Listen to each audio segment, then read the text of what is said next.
है कि अंधेरा घना है, लेकिन दिया जलाना कहाँ मना है।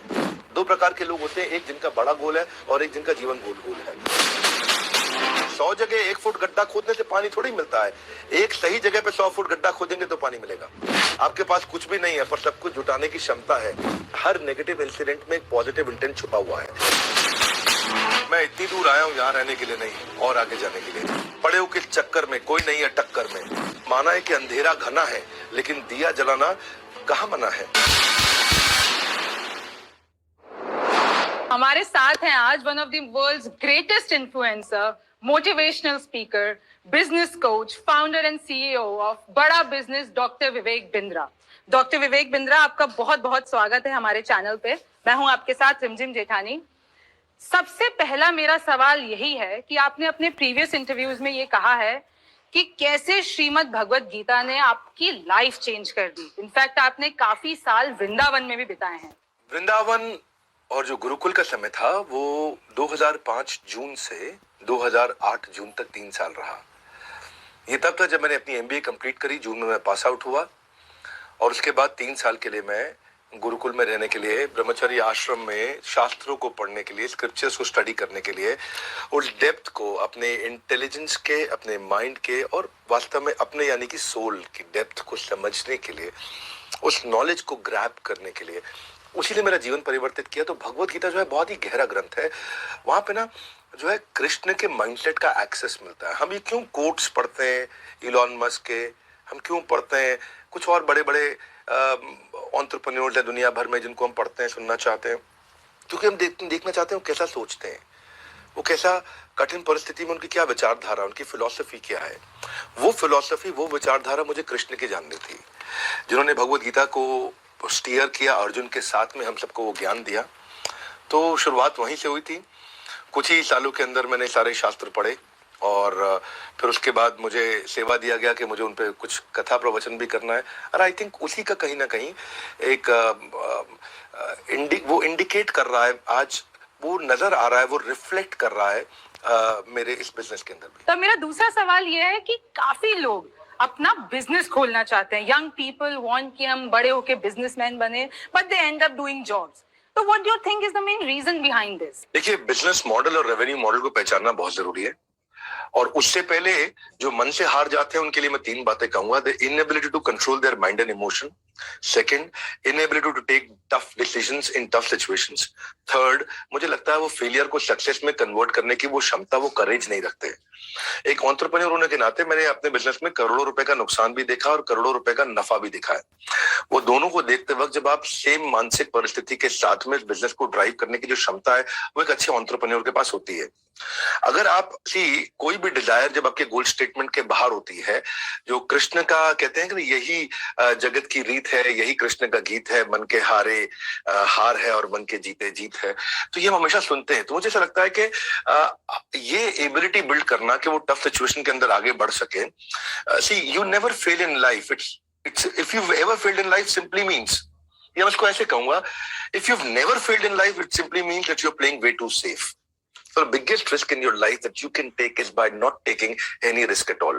तो ये जॉब से बाहर निकल के क्योंकि जॉब ना जो है, तनख्वाह जो है वो एक ड्रग की तरह है।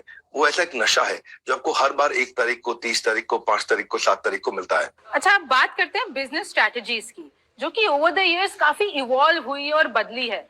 So what do you think is the major difference between पहले का दौर और आज का समय for startups and businesses? How it has changed? पिछले 10 साल में सब कुछ बदल गया है, दोबारा से कंप्लीटली चेंज हो गया। अब डिजिटल एंटरप्रेन्योरशिप है, फिजिकल एंटरप्रेन्योरशिप नहीं है। अब देखो, कुछ अच्छी बड़ी ऑर्गेनाइजेशन है, वो फ्रेंचाइज की कंसल्टिंग करती है, लोगों को फ्रेंचाइजी दिलाती है। वो कॉन्फ्रेंस हॉल्स में बुलाते थे लोगों को, बड़े बड़े मीटिंग्स करते थे। तो उसके चेयरमैन, मैं नाम नहीं लूंगा, मेरे साथ बैठे थे अभी 3-4 दिन पहले। और अब वो क्या बोले कि पहले हम किसी को एक फ्रेंचाइजी दिलाते थे कि आप इसका मिठाई का फ्रेंचाइजी ये खोल लेगा आपके साथ, या स्कूल का फ्रेंचाइजी, या किसी रेस्टोरेंट का फ्रेंचाइजी देते थे। तो बोले पहले हम उससे एक फ्रेंचाइजी दिलाने के बदले में उससे 1 लाख रुपए ले लेते थे। 2 लाख रुपया 5 लाख रुपया ले लेते। बोले आज वही फ्रेंचाइजी उसको फेसबुक पे 2 लाख रुपए की जगह 200 रुपए में मिल जाता है, फेसबुक पे ऐड लगाता है, उसको लीड मिल जाती है। ये डिजिटल एंटरप्रेन्योरशिप का समय बहुत तेज बदल चुका है। इस समय जो बदलाव है, उस बदलाव में जितना आप कंज्यूमर के नजदीक रहेंगे, जितना कस्टमर के नजदीक रहेंगे, so the creator and consumer has to stay close. जो प्रोडक्ट और सर्विस आप बना रहे हो और जो प्रोडक्ट और सर्विस को कंज्यूम कर रहा है, वो दोनों जितना नजदीक बैठेंगे, फीडबैक के माध्यम से डिजिटल एंटरप्रेन्योरशिप से आप स्केल करके दुनिया भर में आज पहुंच सकते हैं जो पहले नहीं पहुंच सकते थे। अच्छा, तो अब आज के वक्त की बात करें तो सोशल मीडिया कितना स्ट्रॉन्ग रोल प्ले कर रहा है और इसको बेस्ट वे पॉसिबल कैसे यूज किया जा सकता है? देखिए देवी जी, सबसे पहली चीज, आपको बड़ा अच्छा प्रश्न है ये। पहले बिजनेस था ट्रांजैक्शनल, किराने स्टोर का, माल दो पैसा लो। उसके बाद डिजिटल ट्रांजैक्शन का समय आया, D2C, India mart, just dial. उसके ऊंचा जो बिजनेस होता है उसको बोलते हैं यूटिलिटी बेस्ड बिजनेस, उसको बोलते हैं ओला, उबर, ओयो। उसके और ऊपर जाते हैं तो ई कॉमर्स का बिजनेस है, अमेजॉन, फ्लिपकार्ट, इनके बिजनेस बहुत बड़े हैं। इनसे भी ऊपर जाते हैं तो फिनटेक है, जो सबकी ट्रांजैक्शन को सेटल करता है, पेटीएम है, गूगल पे है, भारत पे, ये पे, वो पे, मेरा पे, आपका पे। लेकिन सबसे ऊंचा जो बिजनेस दुनिया में माना जाता है, तो दुनिया के 10 सबसे बड़े अरबपति, उनमें से 5 एक्चुअली कंटेंट का बिजनेस कर रहे हैं। ध्यान से देखें, ये फेसबुक है, इंस्टाग्राम है, यूट्यूब है, ट्विटर है, लिंक्डइन है, कंटेंट साम्राज्य है। इसीलिए आपका प्रश्न था कि सोशल मीडिया कितना महत्वपूर्ण है। सोशल मीडिया महत्वपूर्ण नहीं है, सोशल मीडिया सब कुछ है। अच्छा, हम ये मार्केट और इनकम और बिजनेस की बात कर ही रहे हैं, तो हाल ही में एक मैं रील देख रही थी जिसमें एक बच्चे ने आपसे पूछा था कि 2 लाख को 2 करोड़ में कैसे मैं कर सकता हूँ? आपका क्या क्वेश्चन है? कितने साल का है भाई? 12 साल का। कुर्सी पे खड़े हो भाई। 4 पॉलिसी बेच ली और 2 लाख प्रीमियम कर लिया। हाँ, और उसमें से 1 लाख रुपए जितना, 50,000 रुपए जितना मैंने अर्न किया है। तो मैं ये क्वेश्चन है कि अभी वो 2 लाख को मैं 2 करोड़ कैसे करूं? अच्छा, जोरदार। देखिए, पैसा बाद में डबल होगा, पहले माइंडसेट को डबल करना है आपको, पहले माइंडसेट को बिल्ड करना है। Wherever you focus your mind gets zoomed in. जिधर फोकस करेंगे वो बड़ा हो जाता है। मुद्दा ये है, एक ऑब्सेशन स्टेटमेंट होना चाहिए, नहीं तो आदमी चवन्नी लाल रह जाएगा, छोटे छोटे चवन्नी में फंस जाता है। 2 प्रकार के लोग होते हैं, एक जिनका बड़ा गोल है और एक जिनका जीवन गोल गोल है। आपको पहले तो ये समझना होगा, अपने आप को पहले मेंटली प्रिपेयर करना है। हर नेगेटिव इंसिडेंट में एक पॉजिटिव इंटेंट छुपा हुआ है। हाँ, अगर आपको, if you want to double the rate of your growth, just triple the rate of your learnings. That's number 1। Brain washing हो रही है आज सब जगह पे, जो आपने बोला कंटेंट की बात, ब्रेन वॉशिंग हो रही है, पर आपको चूज करना, आपको ब्रेन वॉशिंग करानी किससे है? आपको ब्रेन वॉशिंग तो होएगी ना, पर आपको चूज करना है। तो आप, ये 2 लाख को 2 करोड़ बात की बात है। पैसा हमेशा लास्ट में आता है, पहले आता है प्रॉब्लम क्या सॉल्व कर रहे हैं, क्या प्रॉब्लम आपने उठाई है। इसलिए imagine how powerful you will become when you start finding out the greatness in your existing negative incidents. How good are you in finding the lessons of your negative emotions. वहां से निकलने की क्षमता, तो पहले पर्सनल इफेक्टिवनेस, फिर interpersonal आएगी, फिर कम्युनिटी और फिर ऑर्गेनाइजेशनल। तो आप लोग हमारे पास आते हैं, पहले पूछते हैं भाई प्रॉफिट कहाँ पे है? प्रॉफिट आउटकम है, प्रॉफिट गोल नहीं है। कस्टमर की प्रॉब्लम सॉल्व करना गोल होता है और उसी के अराउंड काम करना। मैसिव एक्शन प्लान्स वही लेने हैं, क्योंकि अगर आप वही करते रहे जो करते आ रहे थे तो आपको वो भी नहीं मिलेगा जो मिलता आ रहा था। अब तो जमाना बहुत तेज बदल गया है। तो कोई दिक्कत नहीं है गलती करने में, no problem in committing a mistake, but problem is when you're repeating the same mistakes every time. अभी आपने हाल ही में एक ट्वीट किया था एलन मस्क का कोट कि इट इज, मैं वो पढ़ देती हूँ कि I think it is possible for ordinary people to choose to be extraordinary. तो मैं यही जानना चाहती हूँ, how to be extraordinary in everything you do. अगर आपको एक्स्ट्राऑर्डिनरी बनना है, नंबर 1 चीज क्या है इसके अंदर? नंबर 1 चीज, एक्स्ट्राऑर्डिनरी लोग वही बनते हैं जो हमेशा बहुत फोकस्ड रहते हैं। उनको लगता है कि जो मैंने वैल्यू क्रिएट करना है वो, देखो शुरू में मुझे समझ में आ गया था एक बात कि जो काम मेरे को करना है ना, वो अपनी गली में, अपने मोहल्ले में नहीं, अपने शहर में नहीं, मेरे को सुपर स्पेशलिस्ट बनने का, भीड़ में नहीं रहना है।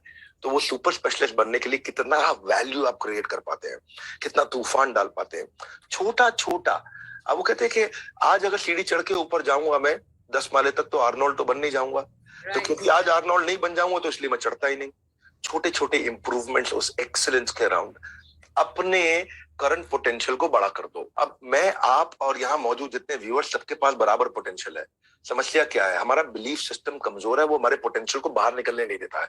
उस बिलीफ सिस्टम को खुद ही बड़ा कर सकता हूं मैं, और कोई नहीं करेगा। कैसे करूंगा? 2 चीजें करके करूंगा। ऐसे लोगों के साथ उठूंगा बैठूंगा जिसका बिलीफ सिस्टम मजबूत है, और दूसरा, मैं परिस्थिति से प्रभावित नहीं होऊंगा, मनस्थिति को बिल्ड करूंगा। ये दो चीजें हो गई कि मेरे साथ कुछ बुरा हो रहा है तो मेरी मनस्थिति कैसी है, परिस्थिति नहीं देखूंगा मैं कभी भी फोरग्राउंड नहीं देखूंगा, बैकग्राउंड देखूंगा, मैं कभी भी फ्रूट्स नहीं देखूंगा, मैं रूट्स देखूंगा। और दूसरा जो मैंने बताया, ऐसे लोगों के बीच में आपको भीड़ में फेंकना पड़ेगा अपने आप को जो एक्स्ट्राऑर्डिनरी है। तो एक्स्ट्राऑर्डिनरी की बात करें तो अभी 2020 में आपको पहला गिनीज रिकॉर्ड मिला था और इन 2 सालों में आपके पास 8 ऐसे टाइटल्स आ चुके हैं और उस टाइम पे कोविड क्राइसिस भी चल रहा था। तो ये समय आपके और आपके बिजनेस के लिए कैसा रहा? पहला वर्ल्ड रिकॉर्ड का अटेम्प्ट हमने करने से केवल 5 दिन पहले सोचा था, प्लान किया, इवेंट किया, वर्ल्ड रिकॉर्ड हो गया। फिर हमने सेल्स पे वर्ल्ड रिकॉर्ड बनाया। जब हम वेबिनार करते लाखों लोग आके देखते हैं। स्ट्रैटेजी पे बनाया, रिटेल पे बनाया, स्टार्टअप पे बनाया, लीडरशिप पे बनाया। हमने बहुत सारे सब्जेक्ट पे बनाए गए। कई टेक्नोलॉजी के चैलेंजेस आए क्योंकि घर पे बैठे थे सबके सब, इंटरनेट की बैंडविड्थ लिमिटेड थी, सब घर पे बैठ के काम कर रहे थे, लिमिटेड इंटरनेट था। उन दिनों बिल्कुल एक दूसरे के पास कुछ ट्रैवल करने के लिए भी नहीं था, बहुत दिक्कत आ रही थी उस समय। पर मुझे लगता है कोरोना ने हमारे को एक गिफ्ट दिया, वो गिफ्ट ऑफ टाइम। हमारे को टाइम बहुत मिला घर पे बैठ के, और टाइम मिला सोचने के लिए। लोग हमेशा बोलते थे समय नहीं है, समय नहीं है, समय नहीं है। कोविड में हमारे को वो समय मिला, हम सोच सके, और उस क्राइसिस को फिर हमने क्या किया, एडवर्सिटी को अपॉर्चुनिटी बनाया। लोग वहां स्ट्रांगली मेंटल हो रहे थे, हम मेंटली स्ट्रांग होते जा रहे थे। और आई थिंक फिर डिजिटल एंटरप्रेन्योरशिप भी है जिसको बहुत बड़ा वेव, बहुत जंप मिलता है। और आई थिंक फिर टेलविंड हमारे फेवर में थी, परिस्थितियां हमारे फेवर में थी। लोग घर बैठ के कंटेंट कंज्यूम करना चाहते थे, इसलिए हमने 8 अटेम्प्ट किए और 8 में वर्ल्ड रिकॉर्ड बना। पहले रशिया, चाइना, यूएस के पास ये वर्ल्ड रिकॉर्ड हुआ करते थे, ये सारे उठा के हम भारत में ले आए। अब ना आप टॉप सीईओज को भी एडवाइस देते हैं, सो वी आर क्यूरियस उनके क्या questions, they are already at a very high position, तो उनके मन में क्या सवालात रहते हैं आपसे? देखिए, चाहे कितने भी बड़े सीईओ क्यों ना हो, आज इस समय नंबर 1 चैलेंज सबको यही आता है, नहीं चलता। आज भी मैं एक बड़े एंटरप्रेन्योर के साथ था, उसके कपड़ों के बहुत सारे शोरूम्स हैं इंडिया के अंदर, और उनकी सबसे बड़ी समस्या क्या, उनके बिना काम नहीं होता है। तो आप मेरी एब्सेंस में बिजनेस कंटिन्यूस कैसे ग्रो करेगा, ये बड़ा इंपॉर्टेंट प्रश्न है। इसमें 3 बातें हैं। मेरी एब्सेंस में बिजनेस ग्रो करे, कंटिन्यूस ग्रो करे, प्रॉफिटेबली ग्रो करे in my absence, sustainably, profitably growing in my absence। तो ये 4 बातें समझनी है। sustainably, profitably growing in my absence। sustainably मतलब लंबे समय तक, profitably मतलब पैसा बचना चाहिए, growing मतलब बढ़ना चाहिए, in my absence मतलब मेरे बिना हो जाना चाहिए। इसी से ये सवाल आता है कि आपका वेंचर है बड़ा बिजनेस, तो इसके पीछे का concept and what you guys do. बड़ा बिजनेस का बड़ा सिंपल सा कॉन्सेप्ट है जी। हम चाहते हैं quality education at affordable price. हम लोगों को एंटरप्रेन्योरशिप सिखाना चाहते हैं। भागलपुर के गांव के बच्चे को बोस्टन पहुंचाना चाहते हैं। पीलीभीत के बच्चे को हम पेरिस की टॉप यूनिवर्सिटी के बराबर compete करने के लिए खड़ा करना चाहते हैं। आज एक अमीर व्यापारी का बच्चा विदेश में जाके पढ़ सकता है, लेकिन हमारे यहाँ पे गरीब आदमी का बच्चा नहीं पढ़ सकता। तो उनके कंधों को बराबर कैसे किया जाए, यही बड़ा बिजनेस का एक मिशन है। आज एमबीए कॉलेजेस की हालत खराब है, उनका वही स्टैग्नेंट सिलेबस है, वही पुराना मॉडल चल रहा है उनका। तो वो एमबीए कॉलेजेस जो कमी है, जो आज पास आउट होने के बाद में एजुकेशन लोन चुकाने का पैसा नहीं कमाएगा क्या बच्चा, उसकी जॉब नहीं लग रही है, अनएम्प्लॉयमेंट से ज्यादा बड़ी अंडर एम्प्लॉयमेंट बहुत बड़ी समस्या हो गई है। राइट। एक एवरीथिंग अबाउट एंटरप्रेन्योरशिप एक कोर्स लॉन्च किया जिसको हम बोलते हैं फास्ट ट्रैक एमबीए, और उसमें सिखाने वाले मेरे साथ में बिलियनियर प्रोफेसर हैं जो अरबपति लोग हैं। वो आकर के सिखाते हैं जिन्होंने अपने बिजनेस को बड़ा किया है। मैं कोई नौकरी पे, तनख्वाह पे प्रोफेसर नहीं लेकर के आया, मैं उनको प्रोफेसर बनाया है जिनके पास रैग्स टू रिचेस की स्टोरी है और जिनके पास वो स्ट्रैटेजी है जो आकर के सिखाते हैं। तो हमारे प्रोफेसर बहुत पावरफुल है। हमने हर इंडस्ट्री के नंबर 1 को लिया है। हमने एफएमसीजी से लिया, हमने फार्मा से लिया, हमने ऑटोमोबाइल से लिया, हमने रिटेल से लिया, सर्विसेज से लिया, मैन्युफैक्चरिंग से लिया, इंश्योरेंस से लिया, बीएफएसआई, हर जगह से हमने टॉप लोगों को उठाया और उनके चेयरमैन को अपने साथ कोलैबोरेट करके प्रोफेसर बनाया ताकि वो सिखा सके और अफोर्डेबल तरीके से एक आदमी सीख सके। जब लोग दूसरे को मोटिवेट करते हैं, मैं अगर मैं दूसरे को मोटिवेट करती हूँ, कभी कभार मैं खुद को नहीं संभाल पाती हूँ। So how does it happen in your case? Bhagavad Gita में कृष्ण ने कहा है दुखालय मशाश्वतम, दुख आलय, दुख आलय इसका मतलब क्या है, ये दुखों का घर है। हिमालय मतलब बर्फ का घर है, मदिरालय मतलब मदिरा का घर है। इसी तरह ये भोजनालय, भोजन का घर, ये दुखालय है। यहाँ पे दुख रहेंगे ही रहेंगे। आज दुनिया के सबसे अमीर आदमी की धर्मपत्नी भी उसको छोड़ के चली गई है। मुझे नाम बताने की आवश्यकता नहीं है, आप अमेजॉन कंपनी को जानते हैं। तो दुख यानी कि दुनिया के सबसे अमीर आदमी के घर में भी दुख है और उनका दुनिया का सबसे महंगा डिवोर्स भी हुआ।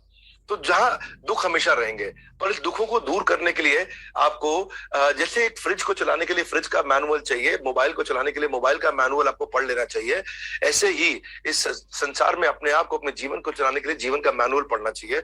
और जीवन का मैनुअल है भगवत गीता, जो कि कृष्ण ने दिया है, बताया कि जीवन को कैसे जीना है। तो वहां से मेरे को मोटिवेशन आता है, वही मेरा सक्सेस मंत्र है, वहीं से मैंने बाउंस बैक करना सीखा है।